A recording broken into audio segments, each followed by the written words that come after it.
And we are live. Good evening, Facebook 422. We were almost on time. I'm Steve, your creative content chair, and I've got my lovely hosts with me, Hector Roos, coming to us from Stewart today, and Alex coming to us from Jacksonville. Hello, how are you guys today? Good. How are you? Yeah, Fantastic. guys. So we got a lot going on today to talk about. Do you want to kick us right off, Hector, with politics? Absolutely. Today was the deadline for the D-Day of politics of 2026 election cycle in Florida. Today was the deadline to qualify for federal or state office in Florida. This is it. And the first thing to note is how many people actually qualify for office and how many people won with no contest. So only one member of Congress actually got reelected without any competition, which was Alex Frost in CD20. That's the Orlando area. But 27 candidates qualified for governor by difference, right? You can definitely tell that it is it's a different year. And if you could zoom in on that, Steve, so we can look at it from the top. We'll just take it from the top and go down. This is the Division of Elections. This is the Secretary of State's page of the state of Florida. Just Control plus will do it. And so we can look a little closer into this. You'll see first up a U.S. senator. These are everybody who qualified. You'll see 1, 2, 3, 4, 5, 6, 7. And it's really important to know that we're paying attention to federal offices this year, especially because they're the real reform that's happening in cannabis space really is coming from the federal government, whether it's the rulemaking, uh, either rulemaking or creating new laws for employment protections, for instance. They're all going to be coming from the federal level. So whoever's getting elected at the federal level, pay attention because they're definitely moving a lot faster than the state. And so let's see, we're zooming along. There is a little button on the side that says Zoom, but we're zooming in on a Zoom. So there is an option in the three little buttons in the upper right corner too to zoom, just next to your icon there that says your PFE. So you'll notice a couple, the big story of this year was that the state of Florida, the three buttons there you go. There should be a zoom. There you go, a little plus there.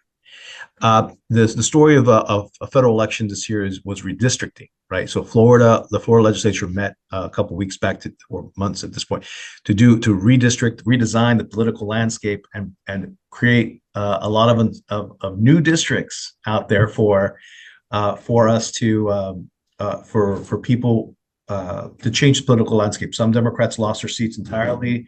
They've been smashed together into primaries. And some, we've had a number of retirements, abortion deaths in members of Congress. Neil Dunn, for instance, comes to mind. And so these are now open seats that are having a lot of attention to them. And so we can look at Jimmy Patronis as an incumbent, for instance, in District 1. He's facing a three-way primary. It's supposedly a safe Republican district. Gabe Alamont was the candidate in the last cycle too, that ran and actually won a county even though it was deep red state panhandle. And two, if you see there, Neil Patrick Dunn, rest in peace. But there is a 1, 2, 3, 4, 5, 6, 7, 8, 9, 10, nine-way primary in there for who replaces him. And who's running in there includes the likes of Evan Power, who's the chairman of the Republican Party of Florida. Yeah, he's that may or may or not gotten his own party to support him there. Going I down, don't know much about politics sector, but the chairman of the Republican Party, do you know what his stance on cannabis is?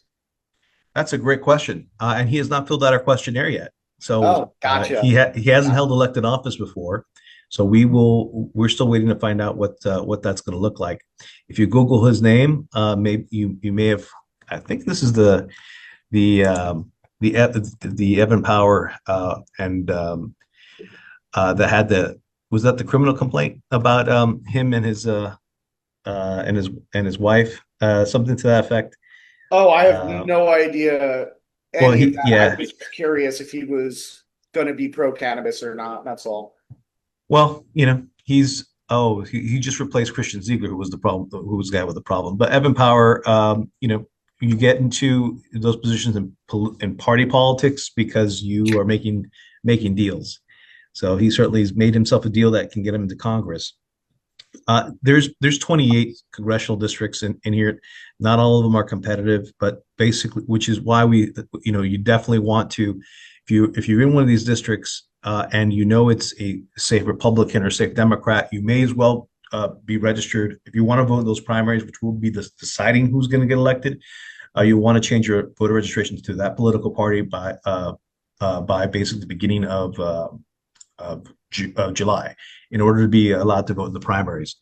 Aaron. So as you can tell, there's there is some attention. Everybody basically who had to run either collected petitions somewhere south of 3,000, maybe 3,500, or they basically spend about $10,000, raise money to get on the ballot.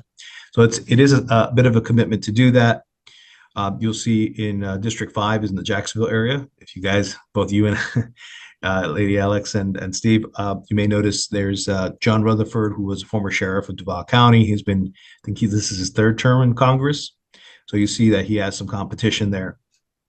That's running. That's certainly running. And some people don't, even in the primary, he's being elected. But that is probably a potentially competitive general election too. So see what happens there.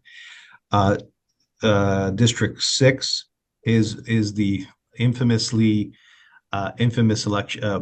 campaign by Randy Fine, who said that he's not even going to show up to his state's party, his big brouhaha, because he has announced that they are platforming white supremacists, and he's not going to go. Of course, he's not saying who they're platforming, but I imagine in either case, this is the fine gentleman who said that genocide is an A-OK policy, public policy overseas. Yeah, nice guy. So there is a number of people who, even in the Republican primary, that are competing against him to see if the voters will actually decide that maybe that's not the best kind of representative to have. Dan Bilzerian is probably the most famous of his contenders, but he's kind of like this internet personality, right? If you can look him up later. I don't want to spend more time on that one. Gotcha. District 7, Alan Grayson, former congressman, has decided to try a third attempt to come back into Florida politics, and is running for running Democratic primary, of course, against incumbent Corey Mills. I believe he's also in his third term. Let's see. There's look, we got our first libertarian there qualified there too. Let's see what happens. Mike Haridopoulos I believe this is his first re-election campaign. Is facing a number, and obviously it's only he qualified, so he doesn't have a primary, and the Democratic opponent only doesn't have a primary either. So that election, people won't be able to vote until November. So that's where it comes down to. His Mike Haridopoulos' wife was recently selected as the interim, and this is where it comes down for our politics. Recently came down on was appointed as the interim U.S. Surgeon General. So interesting stuff. So you would think that they're more friendlier toward some of these more less stringent controls over medical policy.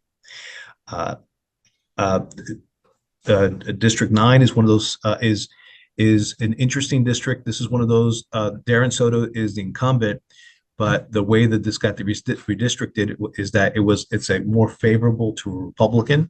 And so Darren Soto is fighting for his political future here against whichever Republican. I think there's 6 in there that decided to run. He is not facing the Democrat primary, so that will be decided in November. again, I said at the top that District 10 is the Max Frost. That's right. Max Frost is how he goes by. Is the only incumbent in the entire state that got elected without a contest. And then there's so going down to 11, and probably I think he's currently the youngest member of Congress, somewhere at 27 or so. District 11. Let's see who's the incumbent here. Oh, look at that, no incumbent. So I don't know the name. This is going to be a toss-up between who's actually. Oh, I think this is the new district. That's right. This is the newly carved out District 11. Obviously, these are all favored toward the Republican. Because this is how it was created. That's why you don't see an incumbent there, or why Democrats avoided it. That says one of the currently elected Democrats avoided it.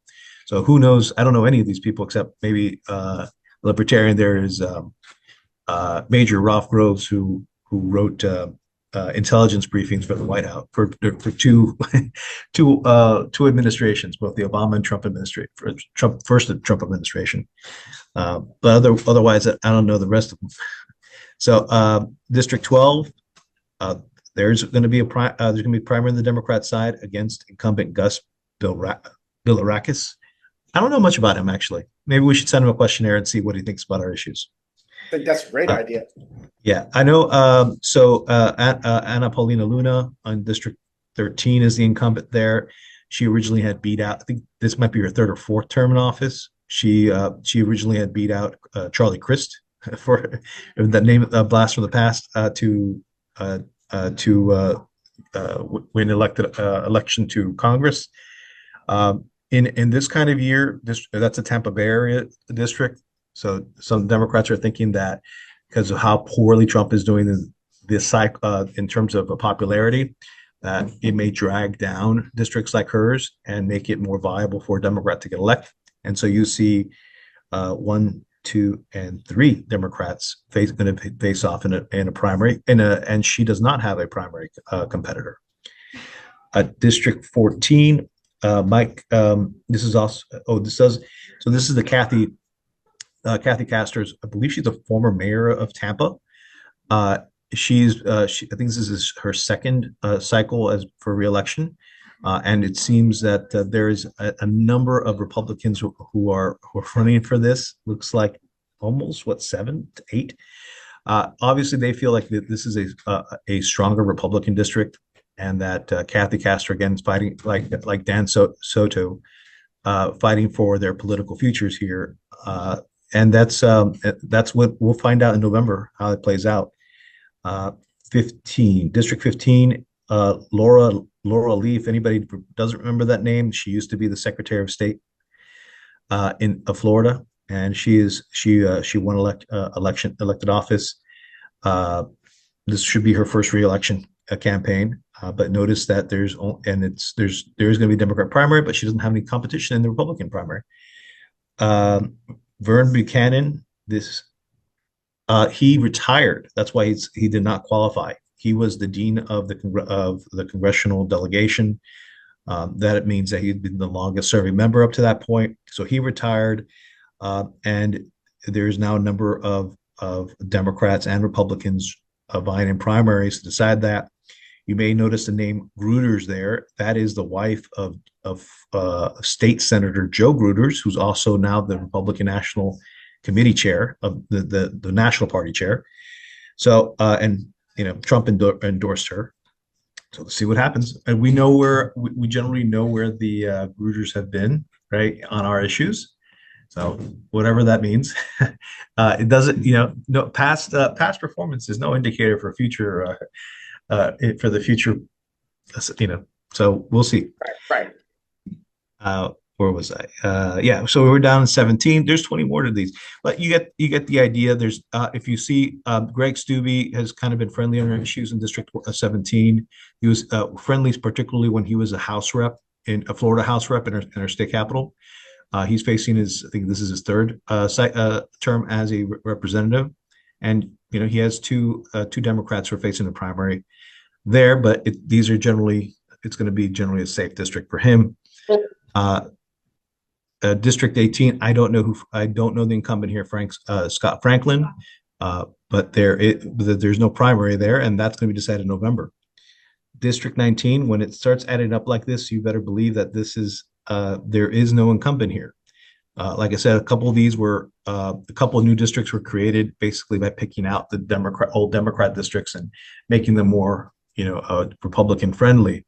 So but again, on the other hand, the warning was that if you decided to create all these new Republican districts, you're diluting the potential support for Republicans, making these possibly more.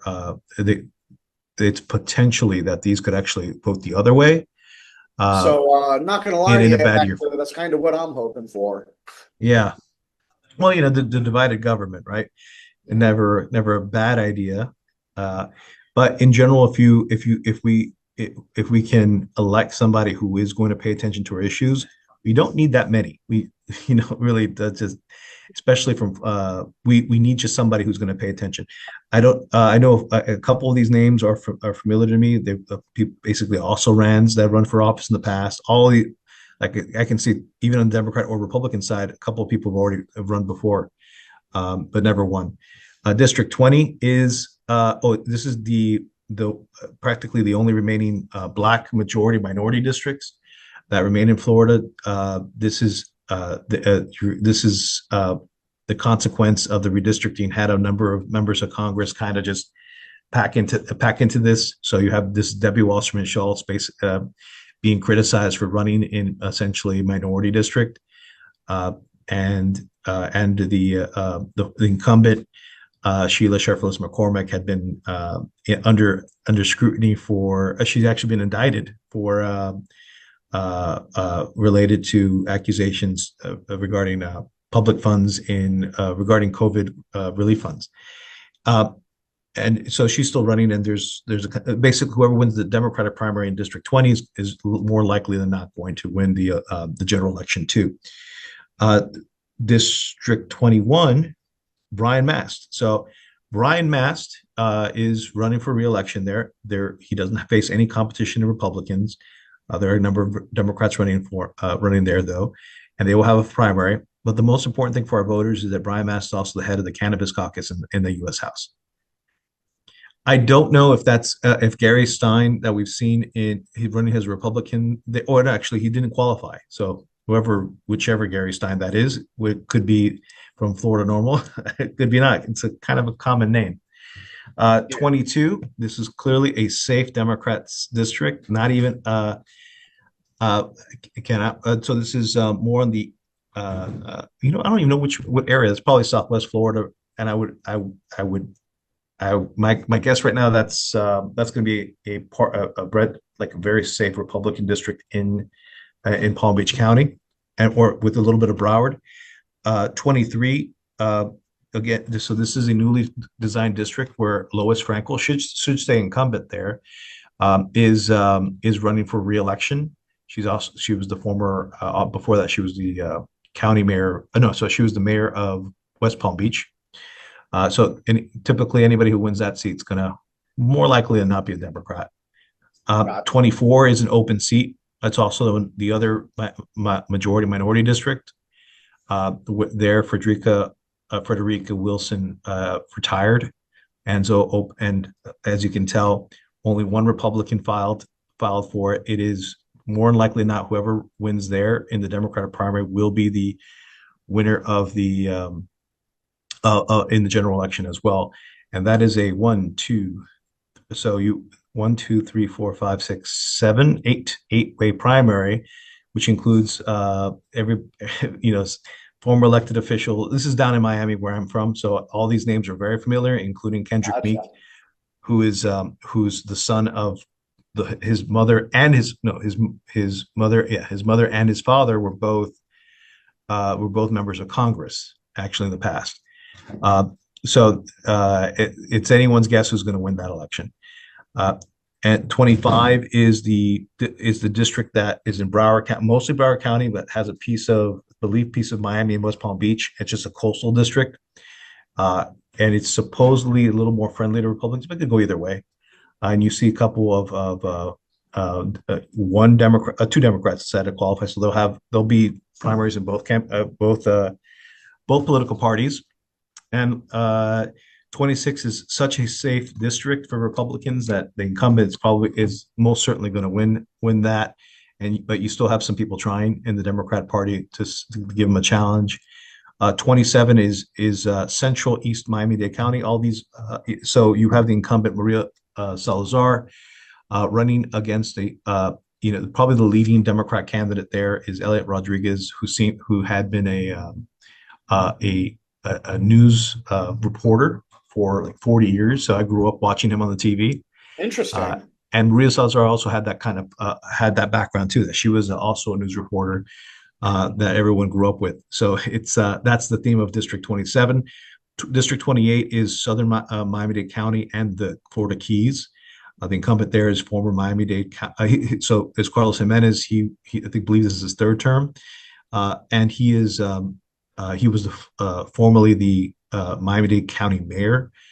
His strongest competitor is going to be Phil who was actually he was a Navy guy, if I understand, a retired Navy commander.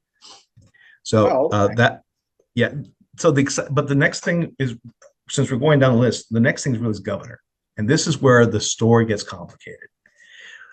So because there's a question, there is what seems to be a 20. I said earlier 27 candidates qualified for governor. You can keep going down that list. A lot of and over 40 filed to do so, but or maybe even closer to 50.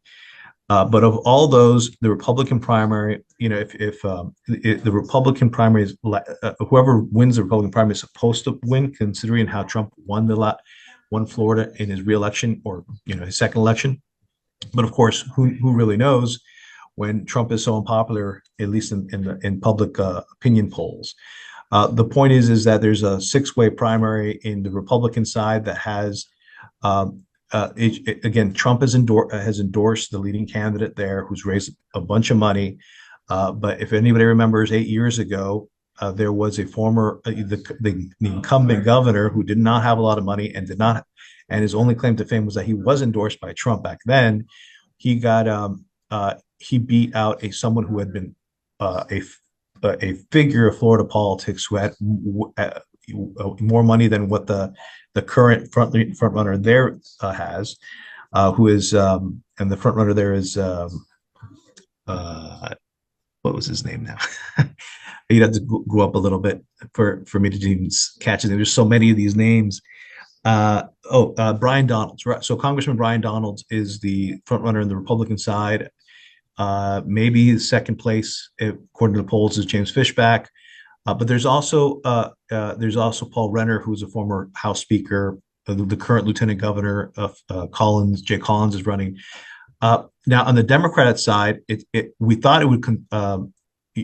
There's a surprise that happened in the Democratic primary, where, and sorry to bore you with all these details, but it was a two-way race. It was a two-way race between the Orange County mayor, who you may see, who's a Democrat, and whose wife had actually run for U.S. Senate a couple years ago, who had been the chief of police for Orlando, if I remember correctly. What was his name now? Well, he got a cancer diagnosis and he dropped out.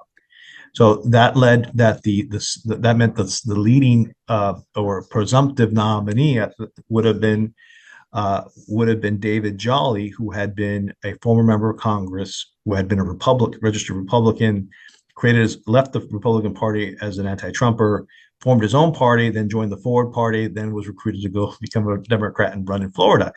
If that is not exhausting, I don't know what it sounds like, but he was the presumptive nominee. He actually got Gwen Graham, the former U.S. Congresswoman, and the daughter of a very admired former U.S. senator who's since passed of the Graham family fame, Bob Graham, who had been a U.S. senator and a governor of the state of Florida. So she's kind of like Florida political royalty.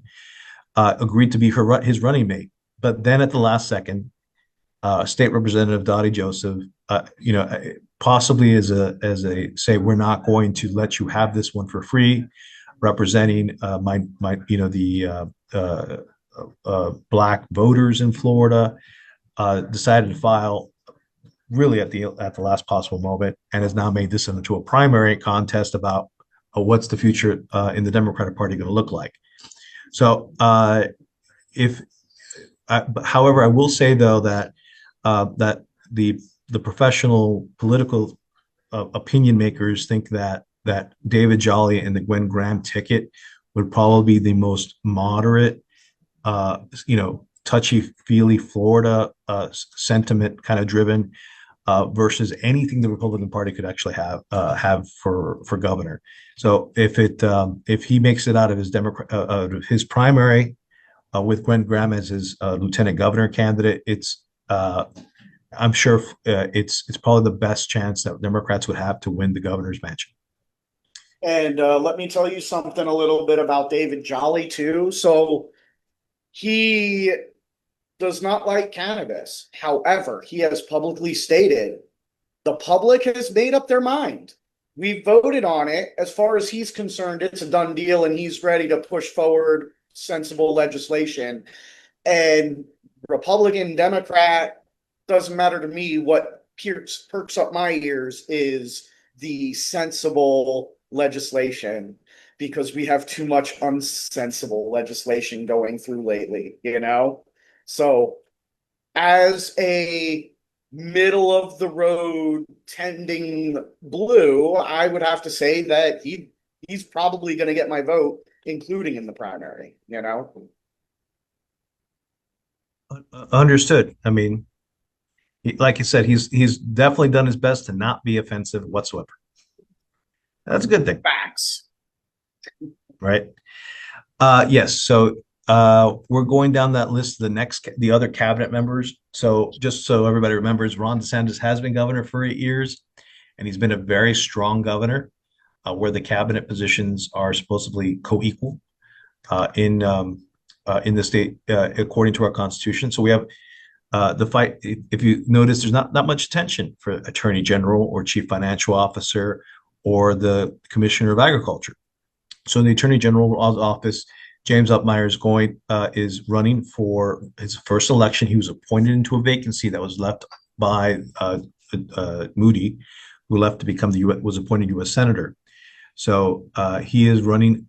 He will be on the ballot in November against Jose Javier Rodriguez, who had been a state senator and briefly worked in the Biden administration in the Labor Department.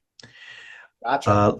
Yeah. So then Chief Financial Officer Blaise Ingoglia is the Republican standard bearer. He apparently faces a primary, and but in the general election, he's facing a former state senator, Senator Annette Taddeo.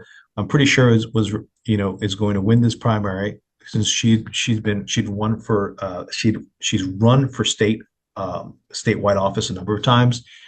She was when Charlie Crist changed his party to independent. She actually joined his ticket as a running mate, and she tried to run for governor as well in the past herself. So her running for chief financial officer is like her trying again, but clearly somebody convinced her that they'll support her.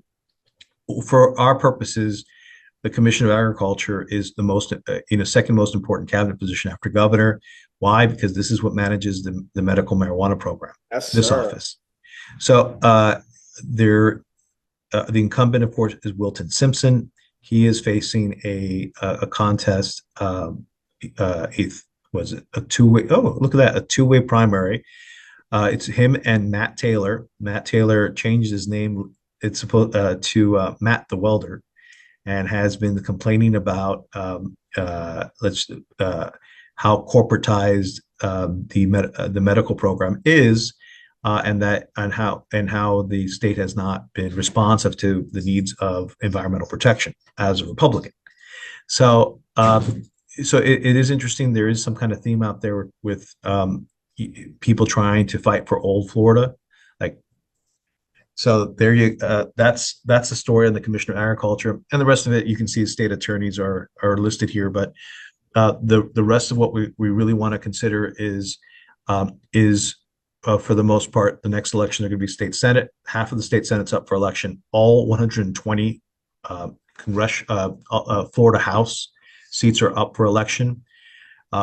You can see Jay Trumbull, who's the first one there, District 2, who's slated to be the next Senate president, is not even facing a primary. He has a Democratic challenger who's, Jay Trumbull's in a very super Republican district, so he'll be fine.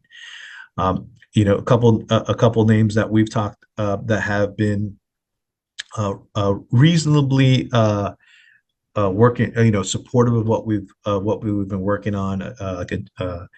It's for Colleen Burton, for instance, we've had a love and not so love relationship with her, but she really helped move along a bill to get heard in the committee that was for patients, for improving patient access to the medical program. And so I think people, the ability to work with people is incumbent on them being incumbents, honestly, because they get the attention when we ask for our help, when we ask for their help. So not much more. You can see, don't want to take up too much of your time, because today is really the most important ones. We're about the federal offices, especially the cabinet positions of governor. We will have, just a reminder, if you're going to, we want to express your vote and make it matter.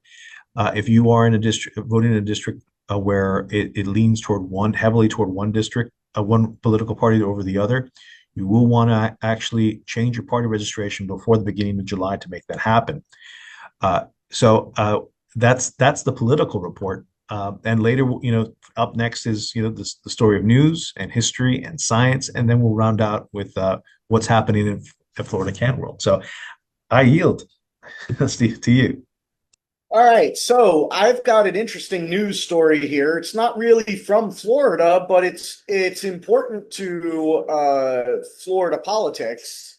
It's about Kentucky, and we all know Kentucky's governor is blue, and he signed last week to broaden the list of health conditions that makes patients eligible to legally obtain medical cannabis. I don't see anything wrong with that. Well, apparently the House Majority Whip Jason Nemes, who is Republican, obviously is Kentucky, he basically ordered the Attorney General Russell Coleman to ensure that the state agencies do not cooperate with the governor's marijuana directive, which he called unlawful. What? It's unlawful to allow more patients to have access to medicine? The things that are going on are just mind-boggling to me lately. Another article from Normal recently that I just saw, now I didn't have time to dig into this one, but they said that starting this week or in July, I don't remember the exact date, said that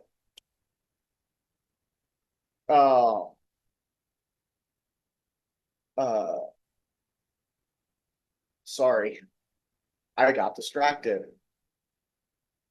It said that I'm just gonna go ahead and move on to science. Alex, take it over. What do you got for science this week? Oh no, you had interest. I was wanting to hear what you have. Maybe when we circle back, I'd love to hear the article that you didn't get to fully dig, but Yes. more of that. Yeah. So science, a couple things. The first one is coming out of the University of Barcelona, or out of Barcelona, is a 2026 study, and a lot of patients report, and a lot of us talk about the entourage effect, or getting more benefit from whole plant products. And this science kind of points to why, another one that's pointing to why that's beneficial. So they took 3 terpenes that we're familiar with, limonene, beta-caryophyllene, and linalool, and they tested it on human immune cells, and they saw a decrease in the inflammation. However, when they paired those terpenes with cannabinoids, the decrease in inflammation was significantly greater, showing that when the terpenes and the cannabinoids work together, we get a better response. Again, more science confirming that things we already feel we have witnessed. So, and then another article is out of Australia. A lot of the stuff that I've been finding has been coming out of the University of Sydney in Australia. So they're doing a lot of cannabis research. But this one, Love yeah, Australia. By the I way, know. if you don't know, that is the number 2 favorite port of every American sailor. Why is that? Just because it's awesome. Okay, I fair. unfortunately never got to go, but a lot of my friends have, and I've heard nothing but incredible stories. Yeah, no, Australia sounds amazing. The only thing that kind of freaks me out is I think they got scarier and bigger bugs than we have here in Florida. Oh, Um, definitely. yeah, I'm a no-go for that. No. Um, but they did a study on CBD for patients or people that were having problems sleeping due to stress-induced insomnia. And they gave them 25 milligrams of CBD a night.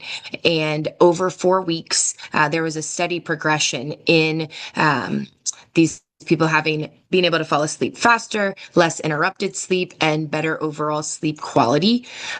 Which I love that it shows that it was gradual, because that's another thing with CBD, that it takes a little bit of time for it to kind of get in there and start regulating some stuff. Right, So if right. you don't have CBD in your current regimen, everyone can benefit from CBD. So, Awesome. and that's the science. Awesome. So let me go on to history. That I'm sure that Louisiana article will come back to my mind as soon as we hang up, but for right now it's just gone. All right. So it is Pride Month this month, and somebody asked the question, what does that have to do with uh cannabis? And you know what?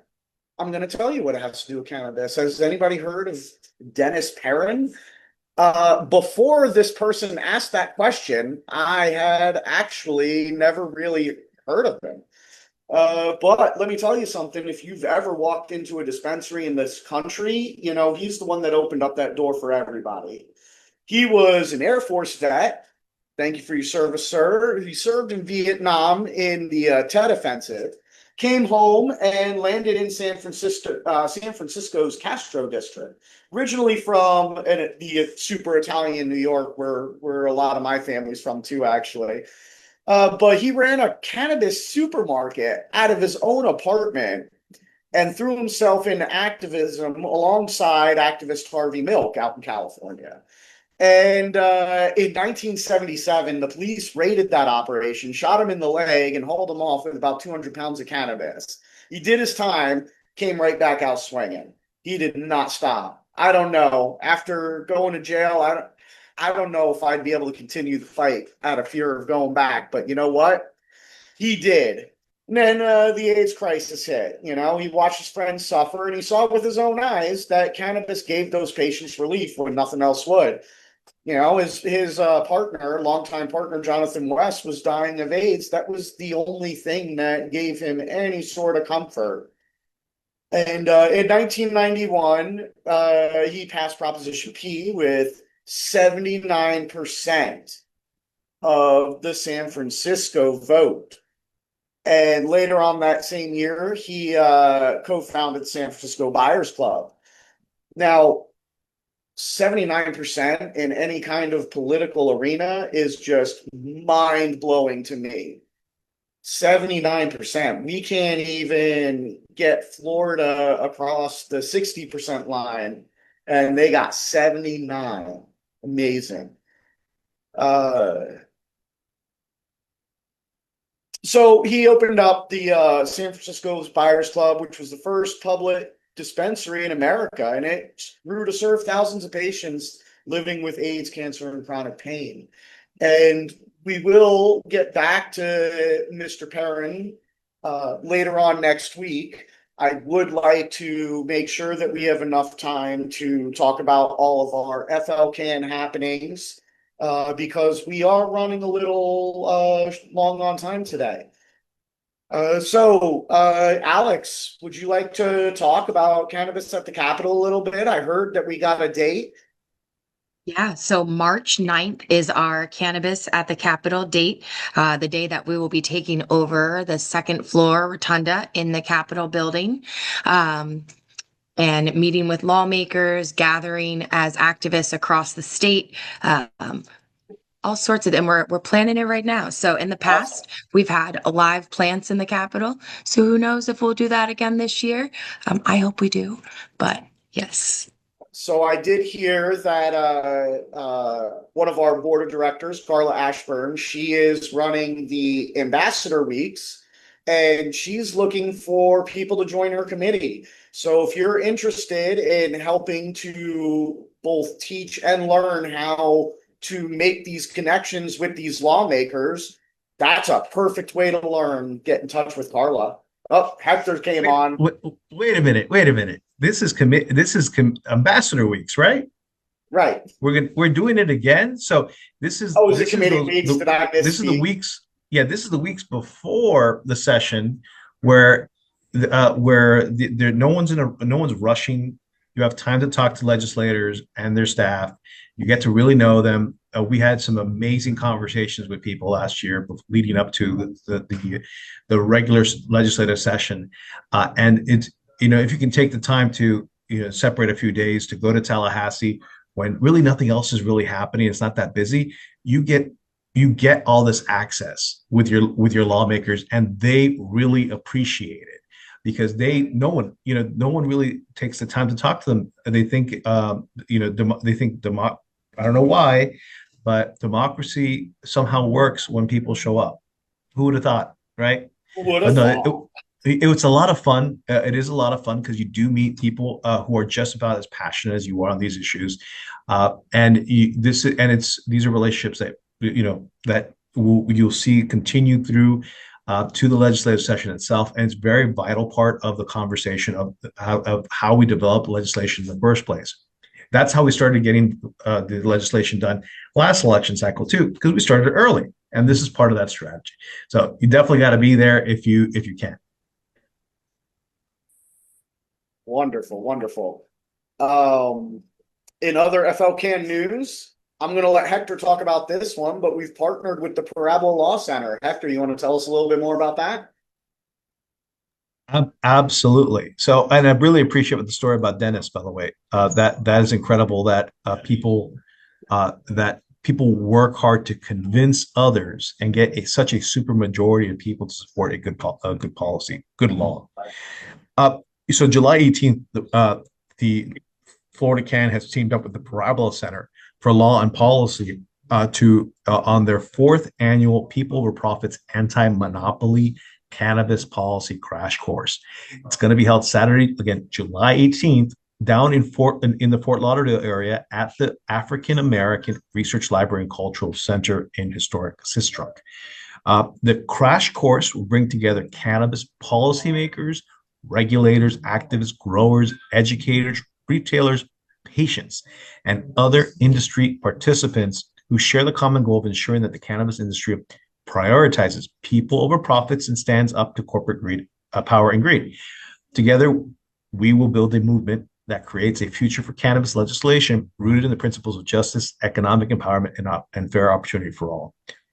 And personally, this organization is based in New England, and them coming down to Florida and seeing what and wanting to partner with FLCAN and trying to create this bigger space for conversations that aren't based in crony capitalism, political backdoor deals, and what we all sort of suffered in, right, when we're asking, hey, what about our home grow? What about our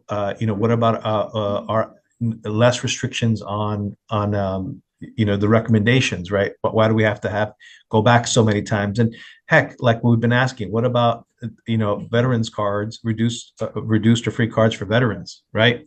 So whatever happened, so somehow the people have been lost in the mix of this in the conversation regarding cannabis and policy in Florida. And, we're happy that we've attracted the interest of others to join us in this fight.